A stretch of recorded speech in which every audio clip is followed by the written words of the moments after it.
Okay आज का हमारा टॉपिक है लेज़र। लेज़र हमारे पास किसकी एब्रिविएशन होती है? लेज़र हमारे पास एब्रिविएशन होती है light amplification by stimulated emission of radiation. Light amplification by stimulated emission of radiations.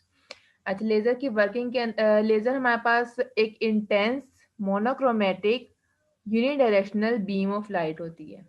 ठीक है, इंटेंस का मतलब आप लोगों को पता ही होगा। मोनोक्रोमेटिक का मतलब होता है सिंगल कलर, मतलब एक कलर की होती है। और यूनिडायरेक्शनल बीम ऑफ लाइट मतलब एक ही डायरेक्शन में होती है जो लेजर होती है। अच्छा, लेजर की वर्किंग के अंदर सबसे पहले एक हमारे पास आ जाता है पॉइंट स्टिमुलेटेड एमिशन, दूसरा हमारे पास होता है पॉपुलेशन इन्वर्जन। स्टिमुलेटेड एमिशन हमारे पास क्या होती है? स्टिमुलेटेड एमिशन में हमारे पास कोई भी इलेक्ट्रॉन ग्राउंड स्टेट पर होता है। E1 हमारे पास क्या है? ग्राउंड स्टेट है उसकी।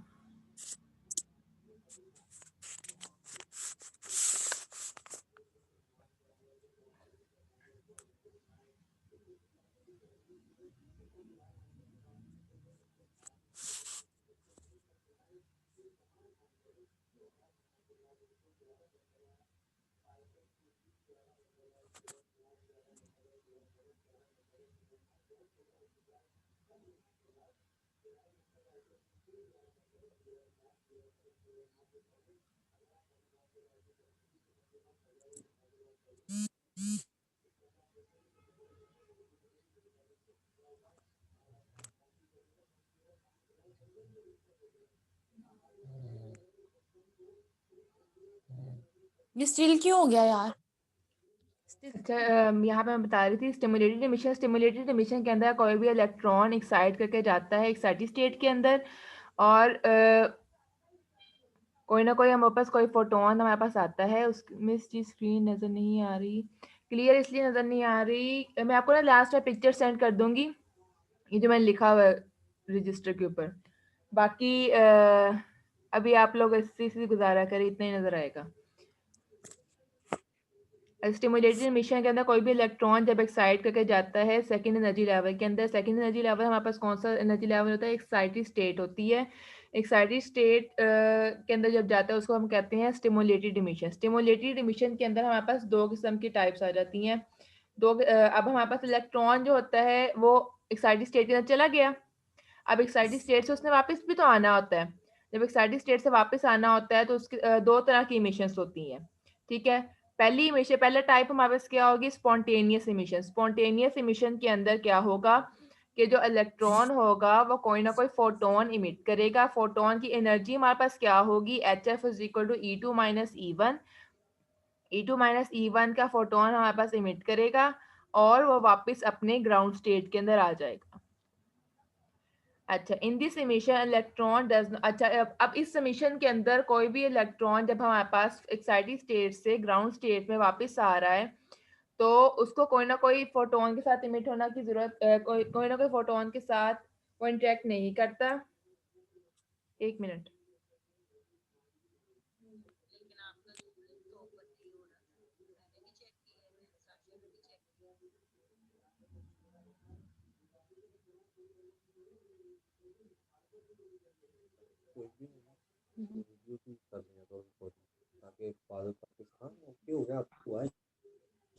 मिस्सी आवाज नहीं आ रही आपकी। एक मिनट बेटा।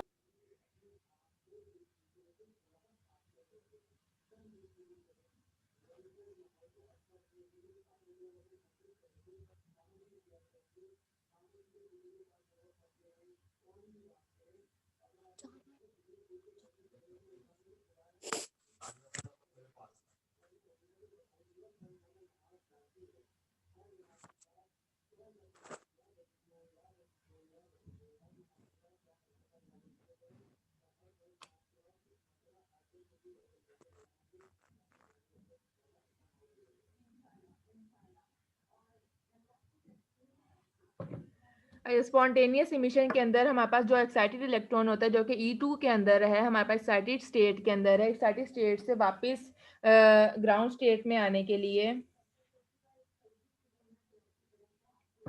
सेकंड एक्साइटेड स्टेट से वापस ग्राउंड स्टेट में आने के लिए कोई ना कोई फोटोन एमिट करता है। जब फोटोन कोई ना कोई एमिट कर रहा होता है तो उसकी फोटोन की कोई ना कोई एनर्जी भी होती है। वो एनर्जी क्या होती है? E2 माइनस E1, मतलब हायर एनर्जी स्टेट की energy minus lower energy state.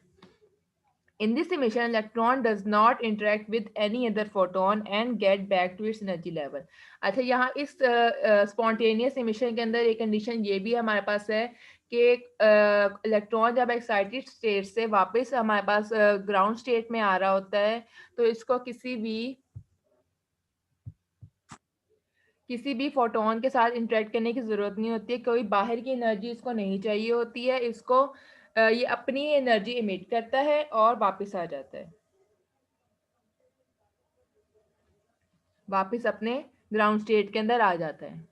ठीक है, यहाँ तक समझ आ गई है?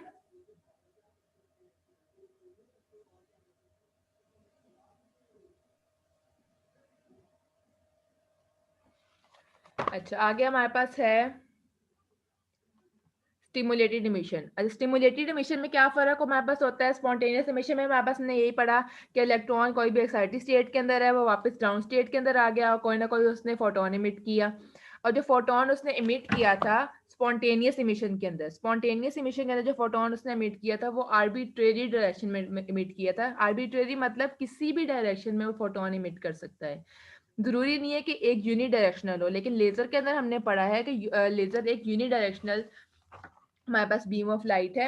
इसी और स्टिमुलेटेड इमिशन हमारे पास क्या होती है? स्टिमुलेटेड इमिशन के अंदर कोई ना कोई फोटोन आता है एक्साइटेड स्टेट में, जो इलेक्ट्रॉन हमारे पास मौजूद होता है उसके साथ इंटरेक्ट करता है और वापस आ जाता है अपने ग्राउंड स्टेट के अंदर। अच्छा, जब वो ग्राउंड स्टेट के अंदर आ रहा होता है तो कोई ना कोई फोटोन इमिट करता है, लेकिन in single direction, arbitrary direction नहीं, सिंगल डायरेक्शन। डिफरेंस क्या है इन दोनों के अंदर?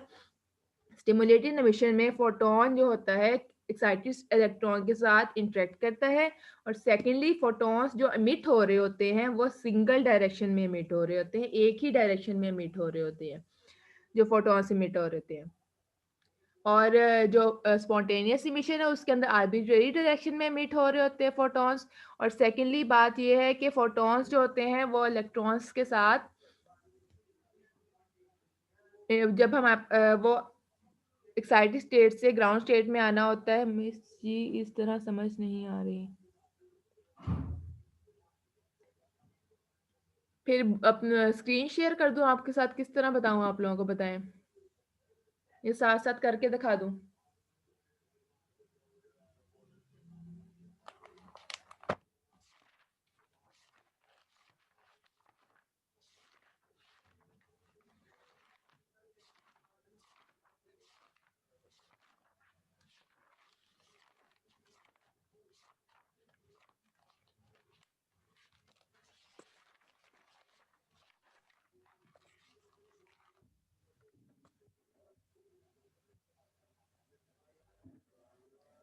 स्क्रीन शेयर करूं? अच्छा रुके।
इसे मैं आप लोगों के साथ में स्क्रीन शेयर कर रही हूँ।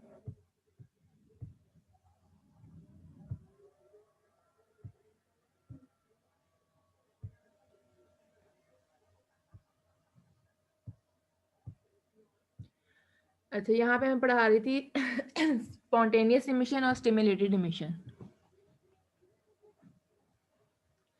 यहाँ पे भी जैसे कि आप लोग देख रहे हैं, इंड्यूस अब्जॉर्प्शन हमारे पास क्या थी, जब इलेक्ट्रॉन अपने ग्राउंड स्टेट से किसी भी एक्साइटेड स्टेट के अंदर जाता है तो हम उसको कहते हैं स्टिमुलेटेड इमिशन या फिर इंड्यूस्ड इमिशन या फिर इंड्यूस्ड अब्जॉर्प्शन भी कह सकते हैं उसे, ठीक है। उसके बाद उसके दो किस्म की टाइप्स हैं, एक स्पॉन्टेनियस इमिशन होती है और दूसरी हमारे पास होती है स्टिमुलेटेड इमिशन।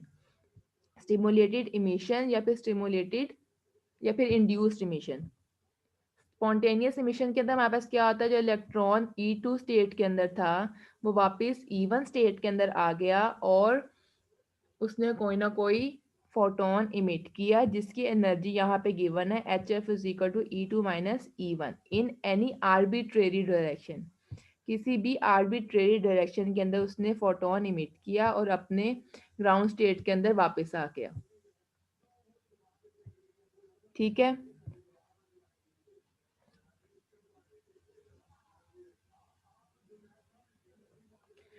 अपने ग्राउंड स्टेट के अंदर वापस आ गया।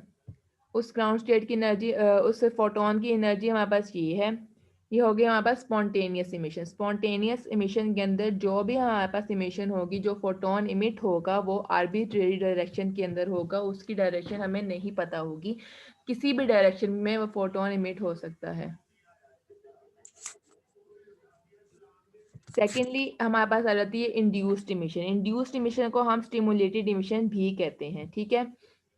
इसके अंदर क्या होगा, जो E2 के अंदर हमारे पास कोई सा भी इलेक्ट्रॉन एक्साइट करके गया हुआ है, ये हमारे पास इलेक्ट्रॉन एक्साइटेड स्टेट के अंदर मौजूद है, उसके ऊपर कोई ना कोई फोटोन आएगा, उसके साथ इंटरेक्ट करेगा। ये HF आप देख रहे हैं, ये फोटोन आया, ये इस इलेक्ट्रॉन के साथ इंटरेक्ट किया और उसके बाद वो इलेक्ट्रॉन वापस अपने ग्राउंड स्टेट के अंदर आ गया। जब अपने वापस ग्राउंड स्टेट के अंदर आएगा तो कोई ना कोई रेडिएशन, कोई ना कोई फोटॉन्स इमिट करेगा और उस वक्त जो फोटॉन्स इमिट होंगे वो एक डायरेक्शन में इमिट होंगे, एक सिंगल डायरेक्शन में इमिट होंगे। यहाँ पे ऐसे लिखा भी हुआ है, bye emitting a photon that travels in the direction of the incident photon, for each incident photon will have two photons going in the same direction, thus we will accomplish two things, and amplified as well as unidirectional coherent beam। unidirectional मतलब एक ही direction के अंदर वो दोनों जो होती हैं emission, दोनों फोटॉन्स इमिट हो रहे होते हैं, ठीक है। यहाँ तक समझ आ गई है, बताएं जल्दी। जी। ठीक है, दोनों के अंदर डिफरेंस क्या था कि एक तो स्पॉन्टेनियस इमिशन के अंदर कोई बाहर से फोटोन नहीं आता, खुद ही वो एक्साइट हो जाता है और कोई ना कोई फोटोन इमिट करता है, जो फोटोन इमिट करता है वो आर्बिट्रेरी डायरेक्शन के अंदर होता है। सेकेंडली जो इंड्यूस इमिशन होती है उसके अंदर हमारे पास बाहर से एक फोटोन आता है, वो एक्साइटेड इलेक्ट्रॉन के साथ इंटरेक्ट करता है, जिसकी वजह से एक्साइटेड इलेक्ट्रॉन वापस अपने ग्राउंड स्टेट के अंदर आ जाता है और जब ग्राउंड स्टेट के अंदर आता है तो फोटोन्स इमिट करता है और सिंगल डायरेक्शन में इमिट करता है। अच्छा, उसके बाद इन्होंने कहा है पॉपुलेशन इन्वर्जन और लेजर एक्शन। पॉपुलेशन इन्वर्जन और लेजर एक्शन के हम क्या पढ़ेंगे कि हमारे पास तीन किस्म की स्टेट्स होती है, E1, E2 and E3। E1 हमारे पास कौन सी है, हमें पता है ग्राउंड स्टेट है, यहाँ पे मोस्टली इलेक्ट्रॉन्स मौजूद होते हैं। E3 हमारे पास एक्साइटेड स्टेट है और E2 कौन सी स्टेट है, E2 हमारे पास एक मेटास्टेबल स्टेट है। मेटास्टेबल स्टेट क्या होती है, फॉर एग्जांपल कोई भी इलेक्ट्रॉन E1 स्टेट के अंदर मौजूद है, वो एक्साइट करके गया E3 स्टेट के अंदर। E3 स्टेट के अंदर सिर्फ 10⁻⁸ सेकेंड्स के लिए कोई भी इलेक्ट्रॉन रिजाइड कर सकता है। कोई भी इलेक्ट्रॉन सिर्फ 10⁻⁸ सेकेंड्स के लिए एक्साइटेड स्टेट के अंदर रिजाइड कर सकता है। उसके बाद वो आ जाता है मेटास्टेबल स्टेट के अंदर। मेटास्टेबल स्टेट के अंदर कोई भी इलेक्ट्रॉन या एटम ज़्यादा देर के लिए रिजाइड कर सकता है, ज़्यादा देर के लिए उस स्टेट के अंदर रह सकता है। वो हम कह सकते हैं कुछ नॉट स्टेबल, वो फुली स्टेबल नहीं होती लेकिन मेटास्टेबल होती है। मेटास्टेबल मतलब नियरली अबाउट टू स्टेबल। ठीक है, नियरली स्टेबल होती है वो वाली स्टेट, इसीलिए उसके अंदर हमारे पास जो इलेक्ट्रॉन होता है 10⁻³ सेकेंड्स के लिए इमिट होता है, वो इमिट के लिए रिजाइड कर सकता है। 10⁻8 हमारे पास ज़्यादा कम टाइम होता है, -8 है ना, मतलब 0.7 zeros एंड देन 1, और 10⁻³ का मतलब 0.2 zeros एंड देन 1। तो इसका मतलब कोई सा भी इलेक्ट्रॉन या एटम एक्साइटेड स्टेट के अंदर कम टाइम के लिए रह सकता है, जबकि मेटास्टेबल स्टेट के अंदर ज़्यादा टाइम के लिए रह सकता है। लेकिन कोई भी इलेक्ट्रॉन डायरेक्टली मेटास्टेबल स्टेट के अंदर नहीं जा सकता। जब वो सबसे पहले वो इलेक्ट्रॉन पहले जाएगा एक्साइटेड स्टेट के अंदर, देन वो जाएगा मेटास्टेबल स्टेट के अंदर, और फिर वो वापस अपने ग्राउंड स्टेट के अंदर आएगा।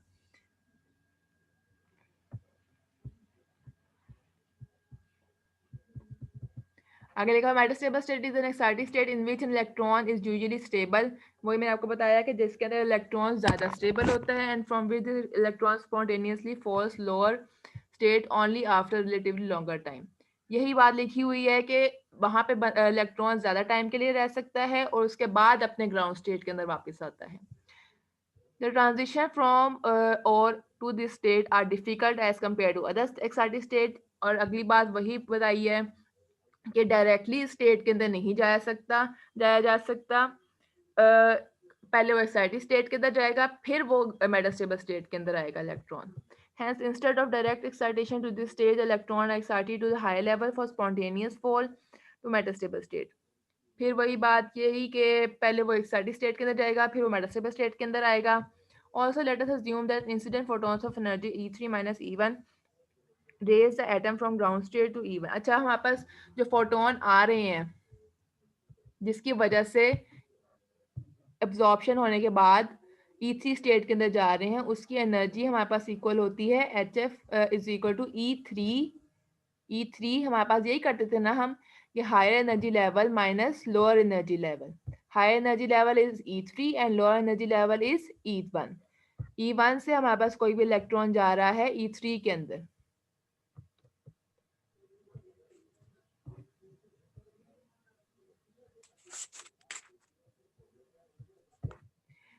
but the excited atoms do not decay back to E1।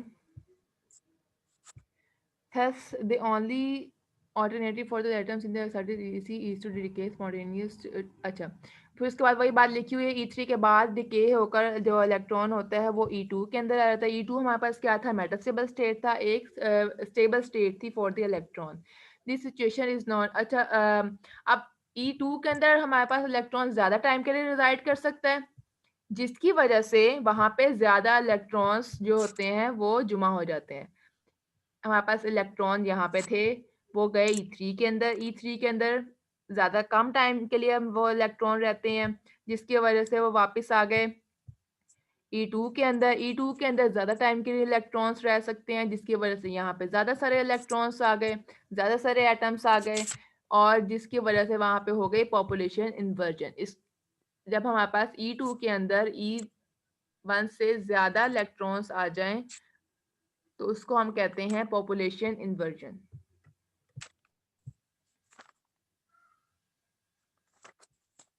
आगे यही बात लिखी हुई है कि पॉपुलेशन इन्वर्जन जब हो जाती है तो हमारे पास जो लेज़र होती है उसको अचीव करना ज़्यादा आसान होता है। जब इधर से मेटास्टेबल स्टेट से वापस हमारे पास E1 स्टेट के अंदर आएगी तो जो फोटॉन्स हमारे पास इमिट होंगे वो लेज़र प्रोड्यूस करेंगे। आगे इन्होंने बताया हुआ emitted photons must be confined to assembly long enough to stimulate further emission from other excited atoms। This is achieve by using mirrors as it ends। अच्छा, अगर हम कोई से भी दो मिरर्स ले लेते हैं, यहाँ पे हमने साइड्स पे दो मिरर्स ले लिए, ठीक है। अब हम क्या कर रहे हैं, एक तरफ से हम एक्साइटेड इलेक्ट्रॉन्स जो हैं वो फॉल करवा रहे हैं और दोनों साइड्स पे हमारे पास मिरर्स लगे हुए हैं। फिर क्या होगा, एक तरफ से हमारे पास रिफ्लेक्शन होगी, फिर दूसरी तरफ से रिफ्लेक्शन होगी, फिर दोबारा इससे रिफ्लेक्शन होगी। इस तरह हमारे पास जो इलेक्ट्रॉन्स होंगे वो ज़्यादा होते जाएंगे, और जब हमारे पास जहाँ से निकलेगी, हमारे पास कोई बीम निकलेगी, वो हमारे पास ज़्यादा इंटेंस होगी। वही लिखा हुआ much more intense and coherent than light from ordinary sources. अब हमारे पास जैसे लेजर आप लोगों ने देखी होगी, वो एक छोटी सी ट्यूब होती है। उस ट्यूब के अंदर क्या होता है कि जो हमारे पास एक्साइटेड इलेक्ट्रॉन्स होते हैं, उस ट्यूब के वॉल्स के साइड्स पर ना मिरर्स लगे होते हैं। ठीक है, अब इलेक्ट्रॉन्स आए उन बॉल्स के साथ जब स्ट्राइक करेंगे, वो और ज्यादा होते जाएंगे, रिफ्लेक्ट होते जाएंगे, जिसकी वजह से वो ज्यादा इंटेंस हो जाएंगे। कि जब यहाँ से एक हमारे पास एक होल होगा, यहाँ से जब बीम जब बाहर निकलेगी तो वो ज्यादा इंटेंस होगी और ज्यादा कोहेरेंट होगी। कोहेरेंट का मतलब होता है क्लियर होगी, बहुत ज्यादा क्लियर होगी। ठीक है, यहाँ तक समझ आ गई तो आगे चलें बच्चों। जी मिस। यहाँ तक समझ आ गई तो आगे चलें। जी चलें। ठीक है, आगे हमारे पास है helium neon laser. Helium neon laser हमारे पास सबसे ज़्यादा कॉमनली यूज़ की जाने वाली लेज़र है। हीलियम नियॉन लेज़र के अंदर 15% नियॉन गैस होती है और 85% हीलियम गैस होती है। हम हीलियम और नियॉन गैस क्यों यूज़ करते हैं? क्योंकि इन दोनों की मेटास्टेबल स्टेट जो होती है वो आइडेंटिकल होती है, नियरली सेम होती है। अच्छा, नियॉन इज द लेजिंग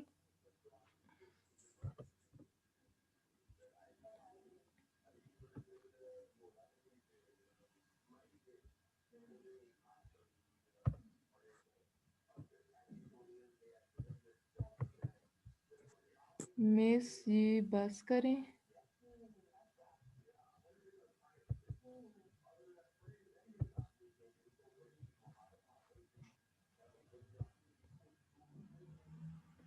थोड़ा सा ही रह गया, वो करके फिर आगे चलते हैं, फिर खत्म हो जाएगा हमारा आज।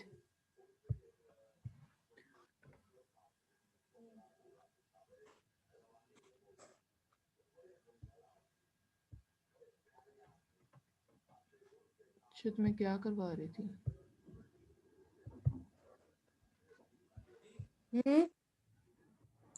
अंतर और हाँ जाया।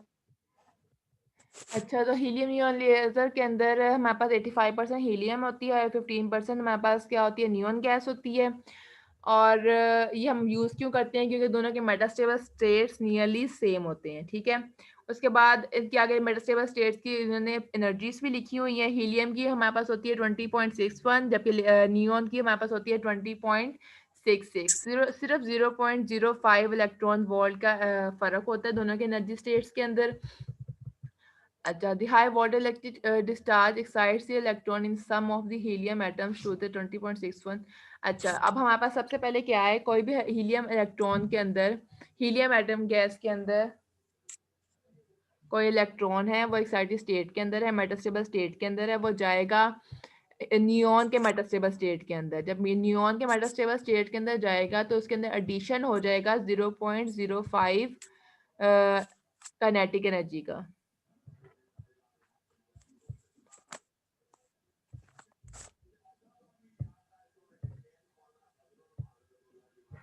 जब इलेक्ट्रॉन हीलियम से नियॉन के अंदर जाएगा तो उसके अंदर एडिशन हो जाएगा 0.05 इलेक्ट्रॉन वोल्ट ऑफ एनर्जी का। जब इलेक्ट्रॉन इतने एनर्जी का एडिशन हो जाएगा तो इसका मतलब 20.66 इलेक्ट्रॉन वोल्ट, जो कि हमारे पास नियॉन की मेटास्टेबल स्टेट की एनर्जी है, वहाँ पे वो रीच कर चुका है।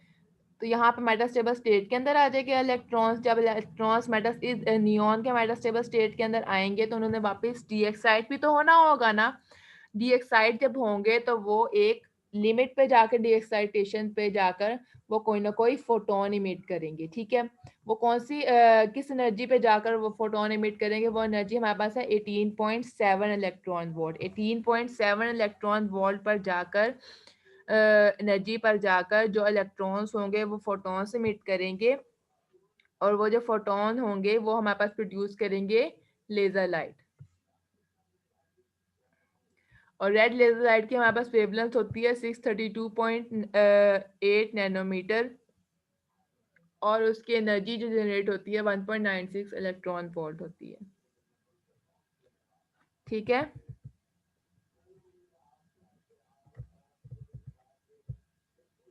आगे हमारे पास यूजेस ऑफ लेजर हैं। सबसे पहले सर्जिकल टूल के तरह यूज़ कर सकते हैं। आप लोगों ने कई दफ़ा सुना होगा कि किसी की भी आई साइट वीक है तो लेज़र का वो ऑपरेशन करवा लेज़र ट्रीटमेंट करवा देते होते हैं। सेकेंडली हमारे पास इसका यूज़ आ जाता है कि किसी भी टिश्यू को डिस्ट्रॉय करने के लिए यूज़ कर सकते हैं। थर्डली फिर laser can be use to destroy cancerous tissues, cancer tissues को भी डिस्ट्रॉय करने के लिए लेज़र को यूज़ किया जाता है। फिर हीट ऑफ लेज़र कैपिलरीज़ या लिम्फ हमारे पास कई दफ़ा होते हैं, जैसे हार्ट के अंदर होता है। हमने हार्ट के जो कैपिलरीज़ होते हैं या फिर लिम्फ्स होते हैं, उनको बंद करने के लिए या फिर कोई भी डिसीज़ को आगे फैलने के से रोकने के लिए भी लेज़र को हम यूज़ करते हैं। उसके बाद ड्रिलिंग के लिए वेल्डिंग के लिए यूज़ किया जाता है लेज़र। फिर precise straightness of laser beam is also used for surveyors equipment and inaccessible location. किसी भी लोकेशन को फाइंड आउट करने के लिए हम उसको लेज़र को यूज़ कर सकते हैं। और potential energy source for inducing fusion reaction के लिए यूज़ किया जा सकता है लेज़र को। टेलीकम्युनिकेशन ऑप्टिकल आजकल फाइबर्स आए हुए हैं, उसके अंदर जो यूज़ होती है वो लेज़र होती है। और लास्ट हमारे पास पॉइंट है laser can be used to generate 3 dimensional images और होलोग्राफी के लिए भी हम इसको यूज़ कर सकते हैं। ठीक इस है। होलोग्राफी क्या होता है? होलोग्राफी हमारे पास होती है 3D इमेज को हम क्रिएट करने के लिए। कोई भी ऑब्जेक्ट है हम उसका 3D इमेज अगर क्रिएट करना है तो भी हम उसको यूज़ कर सकते हैं लेज़र को। जी ठीक है। जी मिस। ठीक। चलें आज के लिए बस इतना ही। इसकी एक्सरसाइज हम नेक्स्ट फ्राइडे कर लेंगे। और कल आप लोगों का टेस्ट है फर्स्ट चैप्टर का। जी ठीक है। ठीक है मिस। ओके फिर अल्लाह हाफिज़। अल्लाह हाफिज।